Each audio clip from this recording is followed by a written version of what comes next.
Welcome to exploring moments with Abantika. আমি তোমাদের সাথে শেয়ার করছি মাত্র 350 টাকায় তোমরা কিভাবে পুরো দিল্লি ভ্রমণ করতে পারবে। আগের পর্বে তোমাদের সাথে শেয়ার করেছি রাষ্ট্রপতি ভবন, ইন্ডিয়া গেট, বিড়লা মন্দির সহ আরো অনেক জায়গায়। এই পর্বে তোমাদের সাথে শেয়ার করতে চলেছি কুতুব মিনার, লোটাস টেম্পল, গান্ধী ঘাট সহ একাধিক জায়গায়, তাই ভিডিওটি স্কিপ না করে দেখতে থাকো। চলে এসেছি কুতুব মিনারে। এই বাসের একটা ফ্যাসিলিটিস হচ্ছে আগের থেকে টাকা নেই, একটু টাকা বেশি নিয়ে কিন্তু ওরা টিকিটটা কেটে দেয়। অর্থাৎ 40 টাকা টিকিটের প্রাইস, ওরা 20 টাকা এক্সট্রা নিচ্ছে পার পার্সন, অর্থাৎ 60 টাকা একটা টিকিটের প্রাইস পড়েছে। সেই ক্ষেত্রে তোমাদের লাইনে দাঁড়িয়ে টিকিট কাটতে হচ্ছে না। কিন্তু তোমরা যদি অনলাইনে টিকিট কেটে আসো অবভিয়াসলি 40 টাকা থেকে আরও কম টাকাই পড়বে। তা আমি বলবো তোমরা যখন এই ট্যুরটা করবে অবশ্যই কিন্তু অনলাইনে টিকিটটা কেটে নিও, তাহলে কিন্তু এই সমস্যা হবে না। আমি টিকিটটা কাটিনি, তার কারণ হচ্ছে আমার ডেস্ক ফিক্স ছিল না, কোনো কিছুই ফিক্স ছিল না। কারণ তোমরা অলরেডি জানো যে বৃষ্টি হয়েছিল প্রচণ্ড থার্ড ডেতে। এই ট্রিটমেন্টটা অ্যাকচুয়ালি থার্ড ডেতেই হওয়ার কথা ছিল, যেটা অ্যাকচুয়ালি ফিফথ ডেতে হচ্ছে। ঠিক আছে, চলো সামনের দিকে যাওয়া যাক, পুরো জায়গাটা তোমাদের ঘুরে দেখাবো। আমরা মূল গেটের সামনে কিন্তু পৌঁছে গেছি এবং পৌঁছানোর আগেই কিন্তু আমাদের হাতে চলে এসেছে এরকম একটা টিকিট, মানে এরকম টোকেন। এই টোকেনটা দিয়ে কিন্তু আমাদের ভিতরে ঢুকতে হবে। দেখো কিভাবে ঢুকতে হয়, এখানে দেখো টোকেনটা জাস্ট এখানে টাচ করলো আমরা কিন্তু বেরিয়ে যাচ্ছি। একদম মেট্রোর মতন কিন্তু সিস্টেমটা। চলো ভেতরে যাওয়া যাক। ভেতরে কিন্তু টোকেন পাঞ্চ করে আমরা ঢুকে পড়েছি এবং পুরো জায়গাটা কিন্তু এরকম মার্কিং করা আছে, কোন দিকে কি আছে সব কিছু কিন্তু মার্কিং করা আছে, তাই পুরো জায়গাটা ঘুরতে কিন্তু কোনো অসুবিধাই হবে না। চলে এসেছি ইমাম জাবিনের সমাধিস্থলে, যেটি 1337 থেকে 1338 খ্রিস্টাব্দে মুঘল সম্রাট হুমায়ুনের রাজত্বকালে নির্মাণ করা হয়েছিল। চলো এবার সামনের দিকে এগোনো যাক। কুতুব মিনার চত্বরটি হলো ভারতের দিল্লি শহরে মহুরলিতে অবস্থিত দিল্লি সালতানাতের স্মৃতিস্তম্ভ এবং ভবন। এই চত্বরটিতে কুতুবউদ্দিন বকিতের কাকির নাম অনুসারে বিজয় টাওয়ার বা ভিক্টরি টাওয়ার হিসাবে কুতুব মিনারকে নির্মাণ করেছিলেন কুতুবউদ্দিন আইবক। শুরু করেছিলেন তিনি, যিনি পরে মামলুক রাজবংশ থেকে দিল্লির প্রথম সুলতান হয়েছিলেন। এই মিনারের কাজ নির্মাণ করা শুরু হয়েছিল উত্তরাধিকার সূত্রে ইলতুৎমিশ দ্বারা অব্যাহত ছিল। অবশেষে তুঘলক রাজবংশে 1320 থেকে 1412 খ্রিস্টাব্দের মধ্যে দিল্লির সুলতান ফিরোজ শাহ তুঘলকের দ্বারা কিন্তু এটি 1368 খ্রিস্টাব্দে সম্পন্ন হয়। দূরে যে অংশটা তোমরা দেখতে পাচ্ছ অনেকটা মিনারের মতন, সেটাকে বলা হয়ে থাকে আলাই মিনার। এই আলাই মিনার সম্পর্কে বলার আগে কিছু কথা তোমাদের বলি। আলাউদ্দিন খিলজি ছিলেন খিলজি রাজবংশে একজন শক্তিশালী শাসক, যিনি 1296 থেকে 1316 সাল পর্যন্ত দিল্লিতে শাসন করেছিলেন। তিনি জালালউদ্দিন খিলজির ভাগ্নে ছিলেন। আলাউদ্দিন খিলজি তার সামরিক শক্তি এবং তার সাম্রাজ্য সম্প্রসারণের উচ্চাকাঙ্ক্ষা এবং কঠোর প্রশাসনের জন্যই কিন্তু পরিচিত। 1300 খ্রিস্টাব্দের আগে নির্মিত কুতওয়াত উল ইসলাম মসজিদটি আকারে দ্বিগুণ করার পর আলাউদ্দিন খিলজি এই আনাই মিনারটি নির্মাণ শুরু করেছিলেন। তিনি ধারণা করেছিলেন যে এই মিনারটি বর্ধিত মসজিদের অনুপাতে কুতুব মিনারের চেয়ে উচ্চতায় দ্বিগুণ হবে।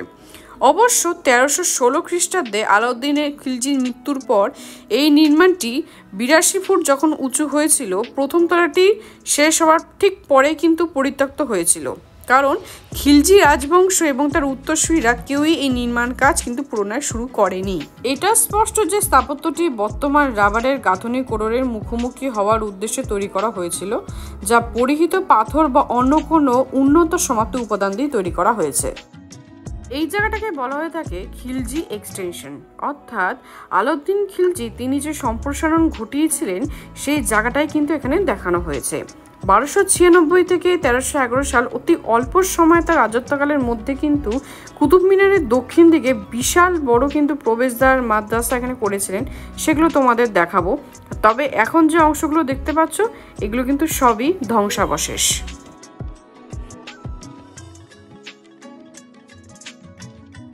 এখন আমরা ইলতুৎমিশের সমাধি কক্ষের ভিতরে ঢুকতে চলেছি। কুতুবউদ্দিন আইবকের জামাই এবং উত্তরসূরি শ্যামসুন্দর ইলতুৎমিশের সমাধি হলো এটি। তার রাজত্বকালীন সময় হচ্ছে 1211 থেকে 1236 খ্রিস্টাব্দের মধ্যে। 1235 খ্রিস্টাব্দে কিন্তু ইলতুৎমিশ নিজেই এটি তৈরি করেছিলেন। ইন্দো ইসলামিক স্থাপত্যের একটি উল্লেখযোগ্য নিদর্শন কিন্তু হলো এটি। দিল্লির দ্বিতীয় সুলতান ইলতুৎমিশের সমাধি কিন্তু এখানেই রয়েছে। মাঝখানের যে অংশটি আমরা দেখতে পাচ্ছি সেটি 9 বর্গমিটার আয়তন বিশিষ্ট এবং এতে স্কুইন্স করা রয়েছে, যা একটি গম্বুজে অস্তিত্ব দেয়, অর্থাৎ ওপরের যে অংশটা সেটি কিন্তু ভেঙে পড়েছে। তৎকালীন সময় এখানে যে গম্বুজ ছিল সেটা কিন্তু বোঝাই যাচ্ছে। দেয়ালের যে অংশগুলো তোমরা দেখতে পাচ্ছ খুব সম্ভবত এখানে কোরআনের আয়াত লেখা রয়েছে। সাদা রঙের যে মার্বেল পাথরের মতন যে অংশটা তোমরা দেখতে পাচ্ছ সেটাই কিন্তু মূল প্রার্থনা কক্ষ। এছাড়া এখানে বিভিন্নভাবে কিন্তু খোদাই করা রয়েছে, যেখানে কুচি, নাশক চরিত্র বিভিন্ন রকম কিন্তু আছে। ওপরের অংশে দেখতে পাচ্ছ এখানে টিয়া পাখি বসে আছে। এই জায়গাটায় প্রচুর পরিমাণে কিন্তু টিয়া পাখি দেখতে পাই। যাই হোক, এখানে জ্যামিতিক এবং আরবিক নিদর্শন কিন্তু খোদাই করে রাখা আছে চারিদিকে। বিশ্বাস করা হয় যে মূল গম্বুজটি, ওপরের যে অংশটি সেটি পড়ে গিয়েছিল এবং ফিরোজ শাহ তুগলক তিনি কিন্তু আবার সেটি প্রতিস্থাপিত করেছিল, কিন্তু সেটি টেকেনি। এই মুহূর্তে ইলতুৎমিশের সমাধি কক্ষের একদম বাইরে আছি এবং কক্ষের একদম ওপরের অংশে দেখতে পাচ্ছ পাখি বসে আছে। সেখানে কিন্তু টিয়া পাখি বসে আছে, এখানে চারিদিকে টিয়া পাখি ভর্তি। কুতুব মসজিদটি বা দিল্লির বৃহত্তম মসজিদটি নামে পরিচিত কুয়াত উল ইসলাম মসজিদটি মামলুক বা দাস রাজবংশের প্রতিষ্ঠিতা কুতুবউদ্দিন আইবকের দ্বারা চালু করা হয়েছিল এবং 27টি মন্দিরের ধ্বংসাবশেষ ব্যবহার করে নির্মাণ করা হয়েছিল। এটি একটি দুর্গের কেন্দ্রস্থলের উপর বড় মন্দিরের স্থানের উপর কিন্তু নির্মাণ করা হয়েছিল। এটি ছিল ভারতের ইসলামিক বিজয়ের পর দিল্লিতে নির্মাণ হওয়া প্রথম মসজিদ, যা ভারতীয় উপমহাদেশগুলিতে স্থাপত্য প্রাচীনতম নিদর্শন। জামে মসজিদ নির্মাণ কাজ শুরু হয়েছিল 1193 খ্রিস্টাব্দে, যখন কুতুবউদ্দিন আইবক দিল্লিতে দখলদারি মোহাম্মদ ঘুর্ণির সেনাপতি ছিলেন। নতুন ভূখণ্ডে তার ছাপ রেখে যাওয়ার জন্য কুতুবউদ্দিন আইবক ইসলামিক শক্তি প্রদর্শন হিসাবে এখানে মসজিদ নির্মাণের সিদ্ধান্ত নিয়েছিলেন।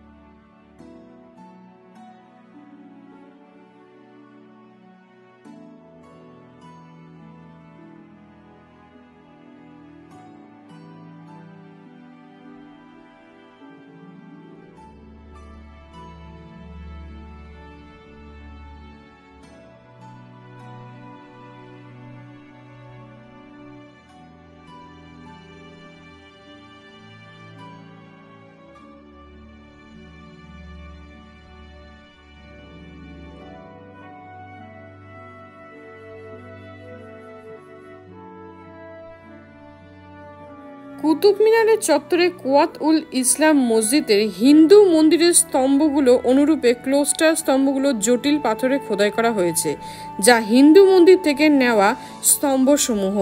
এখানকার যে স্তম্ভগুলো আছে, নিদর্শনগুলো আছে বা যে সমস্ত ডিজাইনগুলো আছে, সেগুলো যদি তোমরা ভালো করে লক্ষ্য করো তাহলে কিন্তু তোমরা দেখতে পাবে এখানে কিন্তু প্রচুর হিন্দু দেবদেবী, বিশেষত গণেশ এবং মা সরস্বতী, লক্ষ্মীর কিন্তু এখানে অনেক ডিজাইন তোমরা দেখতে পাবে। এই মসজিদের উপরেই কিন্তু দাঁড়িয়ে আছে কুতুব মিনার, অর্থাৎ এই জায়গাটা। ইবন বতুতা বলেছিলেন, দিল্লি দখলের আগে এটি একটি হিন্দু মন্দির ছিল, যাকে হিন্দুরা এলবুত খানা বলে, কিন্তু সেই ঘটনার পর থেকে এটি একটি মসজিদ হিসেবে ব্যবহার করা হয়। 27টি হিন্দু এবং জৈন মন্দির ধ্বংস করে তার উপরে মসজিদ তৈরি করা হয়েছিল। এখন আমি চলে এসেছি ইউনেস্কো ওয়ার্ল্ড হেরিটেজের সম্মানপ্রাপ্ত ইট দিয়ে তৈরি সবথেকে বড় অর্থাৎ বিশ্বের সবথেকে উঁচু মিনারের কাছে।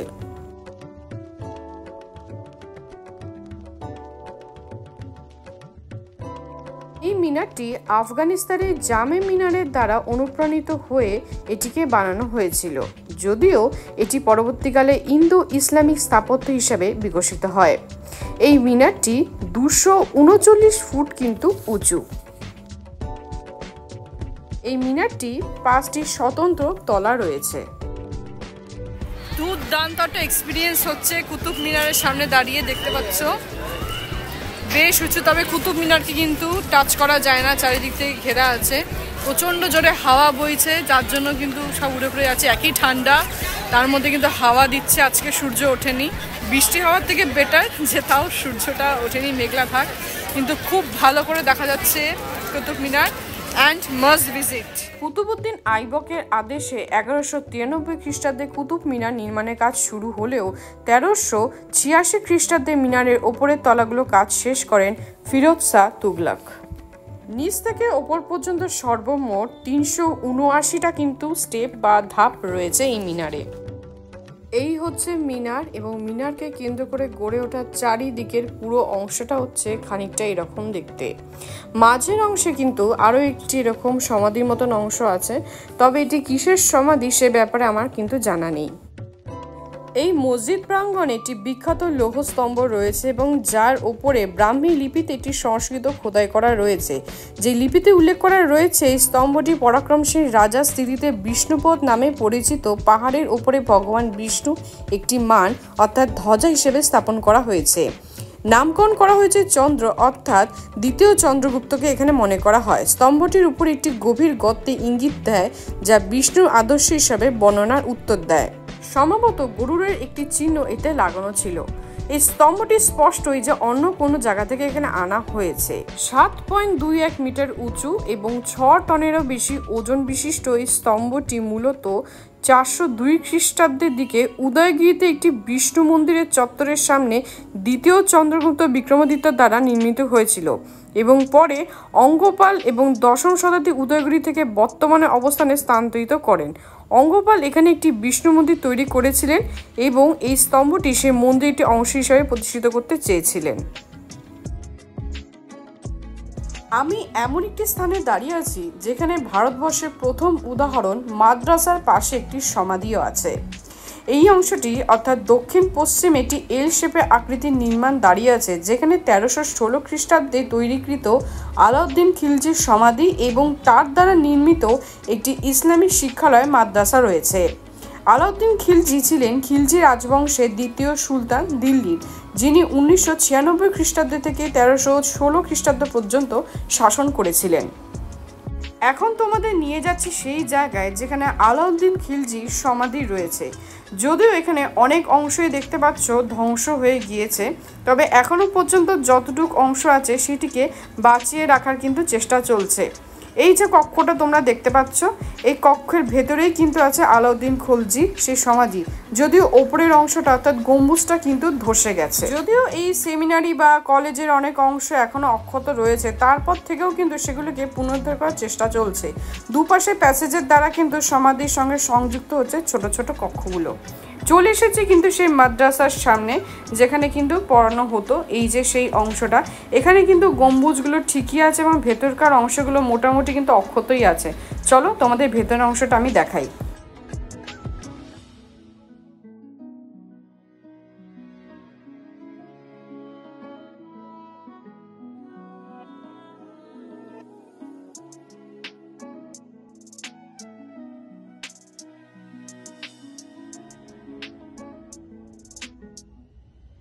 আলাউদ্দিন খিলজির সমাধি এবং মাদ্রাসার একদম উল্টো দিকে কিন্তু অবস্থান করছে এই কুতুব মিনারটি।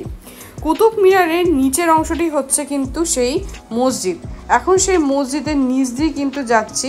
তৎকালীন সময় এটি মসজিদ হলেও একটি যে স্তম্ভগুলো আছে, আগেই বলেছি এই স্তম্ভগুলি কিন্তু কোনো হিন্দু এবং জৈন মন্দিরের স্তম্ভগুলো থেকেই কিন্তু এখানে ব্যবহার করা হয়েছে।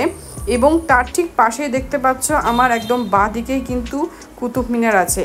এখান থেকে বেরিয়ে কিন্তু আছে সেই বিখ্যাত দরজা। চলো সেদিকে এবার যাওয়া যাক।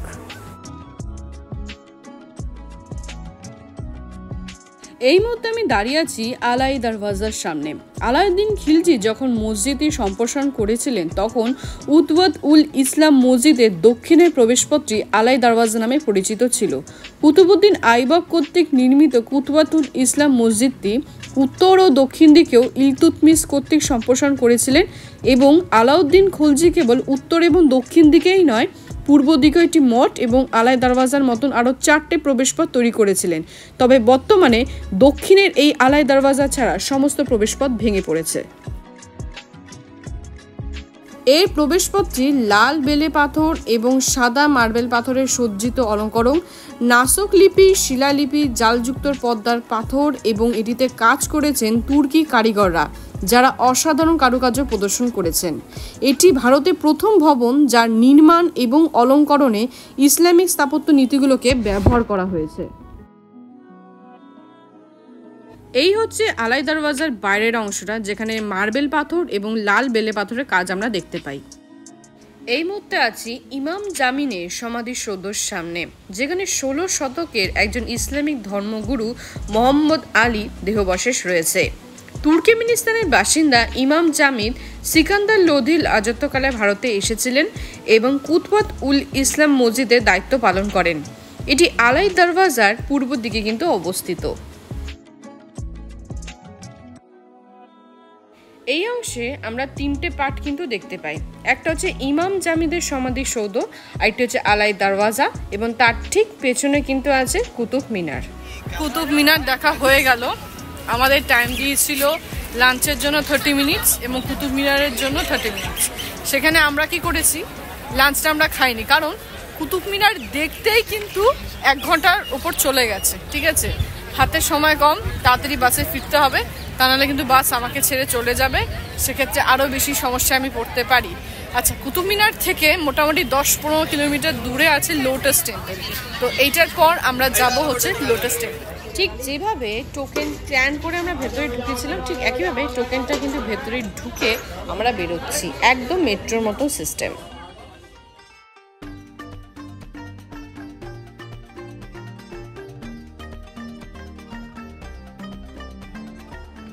পৌঁছে গেছে লোটাস টেম্পল কিংবা কমল মন্দিরে। এখানে কিন্তু ঢোকার আগে ছেলে এবং মেয়েদেরকে আলাদা লাইনে দাঁড়াতে হয় সিকিউরিটির জন্য। দূরে কিন্তু তোমরা দেখতে পাচ্ছ লোটাস টেম্পল বা কমল মন্দিরের একদম চূড়ার অংশটা এখান থেকেই দেখা যাচ্ছে। খুব সুন্দর লাগছে, আকাশের রং এবং মন্দিরের রংটা প্রায় এক হয়ে গেছে। চলো সিকিউরিটি ক্লিয়ার করে সামনের দিকে যাই। পৌঁছে গেছি লোটাস টেম্পলে। লোটাস টেম্পল কিন্তু আসলে কোনো টেম্পল না, এখানে যে কোনো জাতি ধর্ম মানুষ কিন্তু আসতে পারে। ভেতরে কিন্তু একটা উপাসনা করার ঘর আছে, যেখানে প্রত্যেকে আসতে পারে, যে কোনো জাতি ধর্মের মানুষ তারা নিজেরা এসে সেখানে তারা মৌনব্রত করে ঠাকুরের কাছে প্রার্থনা করতে পারে তাদের নিজের নিজের দেবতাকে। বেশ সুন্দর একটা জায়গা, আর এখানে কিন্তু কোনো এন্ট্রি ফি নেই। বিভৎস হাওয়া বইছে এবং জায়গাটা বেশ বড়। চলো পুরো জায়গাটা আমাদের ঘুরে দেখাই। লোটাস টেম্পলকে ঘিরে আছে অসংখ্য সবুজ গাছপালা বাগান, যেটা দেখতেই পাচ্ছ তোমরা। খুবই সুন্দর পরিবেশ, চারিদিকে পরিবেশটা অত্যন্ত শান্ত এবং স্নিগ্ধ। ভেতরের অংশ তো একেবারেই শান্ত, তবে বাইরে যতটুকু লোক যেতে যেতে কথা বলছে, তবে পরিবেশটা খুবই ভালো। যারা ফুল পছন্দ করো তাদের জন্য আমি অবশ্যই বলবো এই জায়গাটায় আসো এবং শীতকালে আসো, তাহলে এখানে বিভিন্ন ধরনের ফুল তোমরা দেখতে পারবে। ফুল দেখলে কার না মন ভালো হয় বলো। তার মধ্যে এত সুন্দর পরিবেশ, অর্থাৎ গোটাটা একটা বাগান, বাগানের মাঝখানে হচ্ছে লোটাস টেম্পল এবং তার মাঝখান দিয়ে কিন্তু আমরা হেঁটে যাচ্ছি। মানে পরিবেশটা খুব সুন্দর, মানে এতটা সুন্দর যেটা বলে বোঝানো খুব মুশকিল। এগুলো না অনুভূতির ব্যাপার। যাই হোক, চারিদিকে যেরকম ফুলের গাছ আছে তেমনই কিন্তু ফলেরও গাছ আছে। চলো সেগুলো তোমাদের দেখাই। এখানে যত বড় বড় গাছগুলো তোমরা দেখতে পাচ্ছ এই জায়গায়, সব কিন্তু কমলা লেবুর গাছ। হ্যাঁ, এই যে লম্বা সারিবদ্ধভাবে যে গাছগুলো দেখতে পাচ্ছ, এগুলো সব কমলা লেবু গাছ এবং পুরো গাছ ভর্তি কিন্তু কমলা লেবু হয়ে রয়েছে। কেউ কিন্তু হাত দিচ্ছে না এবং ওই জায়গাটায় যেতেও দিচ্ছে না। যেহেতু যেতে দিচ্ছে না, মানুষ যেতে পাচ্ছে না, সেই কারণেই কিন্তু গাছের ফলটা আছে আলটিমেটলি। নাহলে এত ফল এই গাছে থাকতো না এতক্ষণে, কারণ এই জায়গায় এত মানুষের আনাগোনা। এই লোটাস টেম্পল হচ্ছে বাহাই সম্পদের পুজো স্থানগুলোর মধ্যে অন্যতম স্থান।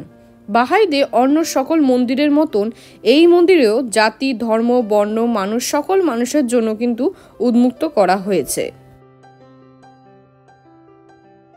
এই মন্দিরের ভবনটির ওপরের অংশে মার্বেল পাথর খচিত 27টি পদ্ম ফুলের পাপড়ি দিয়ে তৈরি হয়েছে। পাপড়িগুলো 3টে স্তরে বিভক্ত এবং প্রতিটি স্তরে 9টি করে পাপড়ি রয়েছে। ভেতরে ঢোকার পূর্বে আমাদের প্রত্যেকের জুতো এরকম বস্তার মধ্যে ভরে হাতে করে নিয়ে কিন্তু ঢুকতে হবে। বেরোনোর সময় জুতো পরে আবার এই বস্তাটা কিন্তু রেখে যেতে হবে। এই লোটাস টেম্পলের উচ্চতা হচ্ছে 112.4 ফুট এবং ব্যাস হচ্ছে 230 ফুট। চারিদিকে অনেক সিকিউরিটি আছে, যার জন্য কিন্তু আমরা খুব ভালোভাবে এখান দিয়ে প্রবেশ করতে পারছি। আর মূল মন্দিরে চারিদিকে কিন্তু এরকম 4টে জলাশয় করা আছে। নীল রঙের জলাশয় মনে হলেও এখানে কিন্তু রং করা, তো সেই কারণে কিন্তু জলের রংটা নীল রং বলে মনে হচ্ছে। আমরা কিন্তু এখানে প্রচুর স্বেচ্ছাসেবী সংস্থা আছে যারা আমাদের ভেতরে ঢুকতে এবং দেখতে কিন্তু সাহায্য করছে, এবং আমাদেরও উচিত অবশ্যই তাদের সাথে সহযোগিতা করা।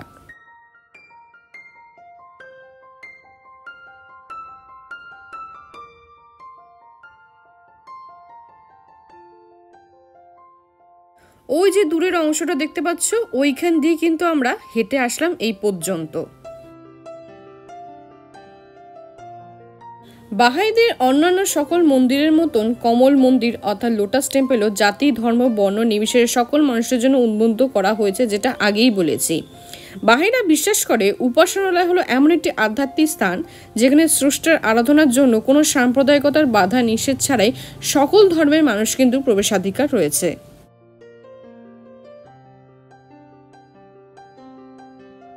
এই মন্দিরের ভেতরের অংশে 2500 মানুষের সংকলনের ব্যবস্থা রয়েছে এবং প্রধান কক্ষে 40 মিটারেরও উচ্চতা বিশিষ্ট 9টি দরজা রয়েছে। এখন তোমাদের মন্দিরের ভেতরের অংশটাই কিন্তু আমি দেখাচ্ছি।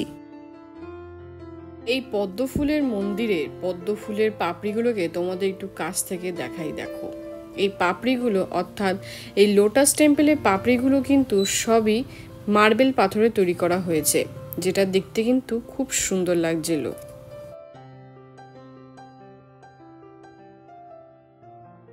লোটাস টেম্পেলের জলাশয়ের মধ্যে অনেকেই দেখছিলাম এরকম কয়েন ফেলছে, এর কারণটা আমার সঠিক জানা নেই।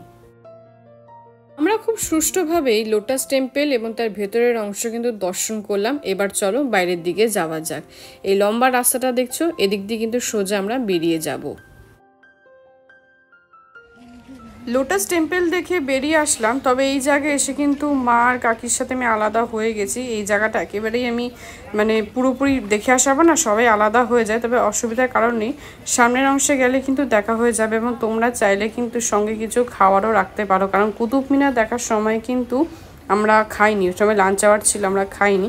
তো সঙ্গে কিন্তু তোমরা স্ন্যাক্স রাখতে পারো, যদি ওরা খাওয়ার টাইম দিচ্ছে, লাঞ্চ আওয়ারের টাইম দিচ্ছে, তবে ওটা যদি তোমরা খেতে যাও তাহলে কুতুব মিনার কিন্তু ভালো মতন দেখা হবে না। নেমেছে এখন গান্ধীর সমাধি দেখার জন্য। তবে এইখানে একটা খুবই বাজে জিনিস হয়েছে, যখন বুকিং করেছিলাম তখন কিন্তু বলা হয়েছিল যেখান থেকে পিক আপ সেখানে ড্রপিং। এখন বলছে যে রেড ফোর্টে গিয়ে ড্রপ করে দেবে, আর করবে না। এই জিনিসটা আমি ছাড়াও এখানে যারা যারা যত প্যাসেঞ্জার ছিল প্রত্যেকেই কেউই জানতো না। জিনিসটা খুবই খারাপ করলো। আমি পুরো ডিটেলসটা তোমাদের সাথে শেয়ার করছি, কোথা থেকে বুকিং করেছি না করেছি পুরোটাই শেয়ার করছি। সুতরাং তোমরা একটু সাবধান থেকো, কারণ এইখানে এসে আমরা জানতে পারলাম। আর রেড ফোর্টে যাওয়ার টিকিট 5:30 না 6:30 মধ্যে বন্ধ হয়ে যায় সামথিং। তো এখন অলরেডি 5:30 কভার করে গেছে। ঠিক আছে, কি রেড ফোর্ট দেখবো, কি হবে, আই থিঙ্ক হবে না দেখা। যাও আপাতত চলো গান্ধীর সমাধিটা দেখি। হচ্ছে এন্ট্রেন্স, আমরা কিন্তু এন্ট্রেন্সে পৌঁছে গেছি। এখানে কিন্তু ক্যামেরাটা অফ করতে হয়েছিল, কারণ ভেতরে কিন্তু সিকিউরিটির পারপাস কাজ চলছিল, অর্থাৎ আমাদের সিকিউরিটি চেক করলো, তারপর কিন্তু আমরা ভেতরে ঢুকতে পারলাম। ভেতরে ঢোকার পর কিন্তু দেখতে পাচ্ছ অনেকটা লম্বা এরকম প্যাসেজ আছে এবং চারিদিকে সবুজে ঘেরা। আমরা কিন্তু চলে এসেছি মূল অংশে, অর্থাৎ রাজঘাটে। চলো ভেতর দিকে ঢুকি, তোমাদের পুরো জায়গাটা আমি দেখাচ্ছি। এখানে লেখা আছে দেখতে পাচ্ছ রাজঘাট গান্ধী সমাধি, অর্থাৎ গান্ধী সমাধি দেখার জন্য মূল ফটকে কিন্তু এখন আমরা প্রবেশ করলাম। যেহেতু শীতকাল, সে কারণে কিন্তু সবুজের থেকে ফুলের আধিক্যতা বেশি, তাই দেখতে পাচ্ছ সাইড দিয়ে লাল রঙের সারিবদ্ধভাবে খুব সুন্দর করে কিন্তু সাজানো গোছানো আছে। জায়গাটা কিন্তু ভীষণ সুন্দর এবং স্নিগ্ধ একটা পরিবেশ। সামনের দিকে দেখতে পাচ্ছ এখানে একটা কিন্তু অংশ আছে, ওই অংশে কিন্তু আমাদের জুতো খুলতে হবে, তার জন্য কিন্তু কোনো টাকা পয়সা লাগে না, তবে নিজের দায়িত্ব কিন্তু জুতো খুলে জুতো রেখে তারপরে কিন্তু ভেতর দিকে যেতে হবে। চলো সামনের অংশটা তোমাদের আমি দেখাচ্ছি। এই যে উঁচু মতন অংশটা দেখতে পাচ্ছ, তার নিচের অংশে কিন্তু আমাদের জুতো, ব্যাগ সমস্ত কিছু রেখে তবে কিন্তু যেতে হবে, তবে তার জন্য কিন্তু কোনো পয়সা লাগে না।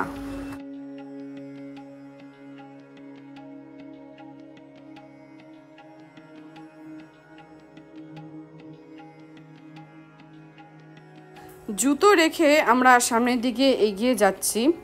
এটি একটি স্মৃতিসৌধ কমপ্লেক্স। এই স্মৃতিসৌধটি প্রথম মহাত্মা গান্ধীকে উৎসর্গ করে কিন্তু করা হয়েছিল। মহাত্মা গান্ধী আমাদের ছেড়ে চলে যান 30শে জানুয়ারি 1948 সালে, কিন্তু এখানে 31শে জানুয়ারি 1948 সালে তার দহন স্থান হিসেবে চিহ্নিত করার জন্য এই কালো মর্মের মঞ্চটি নির্মাণ করা হয় এবং এর একটি প্রান্তে কিন্তু চিরন্তন শিখা রয়েছে। চলো সেটা তোমাদের দেখাচ্ছি।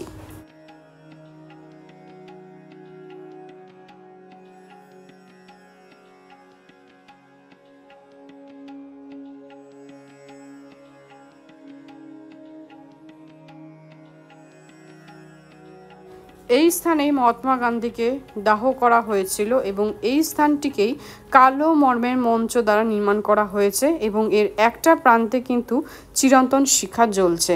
কাচের অংশটার মধ্যে দেখতে পাচ্ছ আগুন জ্বলছে, ওটাই হলো চিরন্তন শিখা। এই হচ্ছে মহাত্মা গান্ধীর স্মারক। এই নিচে কিন্তু একটা স্টেপের মতন অংশ আছে, তারপরে কিন্তু এই উচ্চ অংশটা এবং তারপরেই কিন্তু এই চিরন্তন শিখাটা, এবং চারিপাশ থেকে কিন্তু মার্বেল পাথর দিয়ে ঘিরে দেওয়া হয়েছে এবং চারিদিকের অংশটা খানিকটা এরকম। দেখালাম তোমাদের মহাত্মা গান্ধীর সমাধি। রেড ফোর্টে যাওয়া হবে না যা বুঝতে পারছি, তার মধ্যে একটা দুর্ঘটনাও ঘটে গেছে। সেটা হচ্ছে আমার মায়ের ব্যাগ থেকে পিকপকেট হয়েছে এবং মোটা অঙ্কে ক্যাশ সেখানে ছিল, সুতরাং সেটা আর পাওয়া যাবে না, সেজন্য একটু মনটা খারাপ আছে। যাই হোক, আপাতত এখান থেকে বেরোচ্ছি, এরপরে কি হয় তোমরা আপডেট। এখন আছি রাজঘাটের পার্কিংয়ে।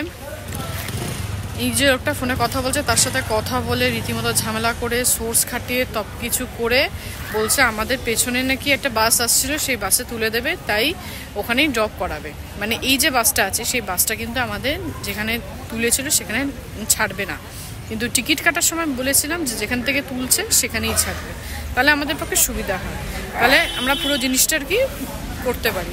যাই হোক, ঝালনা ঝুলনের পর এখন ব্যবস্থা করছেন। এবার যতক্ষণ না পর্যন্ত বাস আসছে, যতক্ষণ না পর্যন্ত আমরা ফাইনালি বাসে উঠতে পারছি, ততক্ষণ পর্যন্ত বিলিভ করতে পারছি না।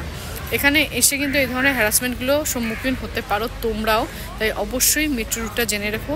আমি কিন্তু এর পরে যে ট্রিপগুলো আছে বা যেখানে যেখানে যাবো, যেসব জায়গাগুলো ঘুরবো, সেগুলো কিন্তু অবশ্যই কিন্তু মেট্রো ব্যবহার করেই ঘুরবো। দেখতে থাকো। এগেন আমাদের বাসে তুলেছে, বলছে দেখছি কি হয়। এইখানে যা বুঝলাম, মানে নর্থ ইন্ডিয়া কিন্তু ভালো রকমই জালিয়াতি হয়, মানে বলছে এক করছে এক, মানে তো সাংঘাতিক রকমের হয়। এর জন্যই আমি তোমাদের বারবার বলবো, মানে একদম সাবধান করব যে তোমরা যখন এখানে আসবে অবশ্যই করে ভালো করে যাচাই করে তবে কিন্তু আসবে, যাতে আমার সাথে যে ব্যাপারটা ঘটছে সেটা তোমাদের সাথে না হয়। আর মেট্রো রুটটা কিন্তু একদম তটস্থ করে নেবে, যেরকম আমরা যেখানে তুলেছে সেখানে ছাড়তে বলছে এই কারণে যেহেতু কথাটা হয়ে গেছে। তা না হলে যদি লালকেল্লাও ছাড়ে, সেখান থেকে ভায়োলেট লাইন আছে, সেখান থেকে কিন্তু আমরা ব্লু লাইনে ট্রান্সফার হয়ে বাড়ি পৌঁছে যেতে পারবো, কিন্তু আমরা সেটা করবো না, কারণ কথা ইজ কথা, কথার দামটা রাখা উচিত। এবং তার থেকেও বড় কথা, লালকেল্লার জন্য কোনো টাইমই নেই। আমি যদি তোমাদের এখন সময়টা দেখাই, দেখো 6:09 বাজে, কি লালকেল্লা দেখবো তোমরাই বলো। তো আমাদের ফাইনালি একটা অন্য বাসের ব্যবস্থা করে দিল, সেখানে উঠলাম। তো যাই হোক, কথা দিয়ে যে কথাটা রেখেছে এবং এত কিছু বলার পরও যারা রাখছে, এটা একটা অনেক বড় ব্যাপার। তার জন্যেই লাস্ট অব্দি সব যার ভালো, মানে যার শেষ ভালো তার সব ভালো। সেদিন আমাদের রেড ফোর্ট দেখা হয়নি, বাস আমাদের ছেড়ে দিয়েছিল নিউ দিল্লি মেট্রো স্টেশনে, যেটা হচ্ছে রেড লাইন। সেই রেড লাইন ধরে কিন্তু আমরা চলে আসি রাজীব চকে। রাজীব চকে এসে লাইন চেঞ্জ করে যে আত্মীয়র বাড়িতে আমরা দিল্লিতে স্টে করেছিলাম সেখানে গিয়ে পৌঁছায়। পুরো ট্রিপটা মোটামুটি শেষ হতে আমরা বাড়ি ঢুকেছিলাম রাত্রি 9টায়, তবে মেট্রো স্টেশনে এসে পৌঁছেছিলাম কিন্তু রাত্রির 8টায়।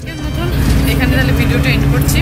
ভিডিওটা ভালো লাগলে অবশ্যই লাইক শেয়ার সাবস্ক্রাইব করতে একদম পুরো না, সাবস্ক্রাইব করলে অবশ্যই কিন্তু বেল আইকনটা প্রেস করে দেবো। তাহলে দেখা হচ্ছে নেক্সট ভিডিওতে খুব শীঘ্রই।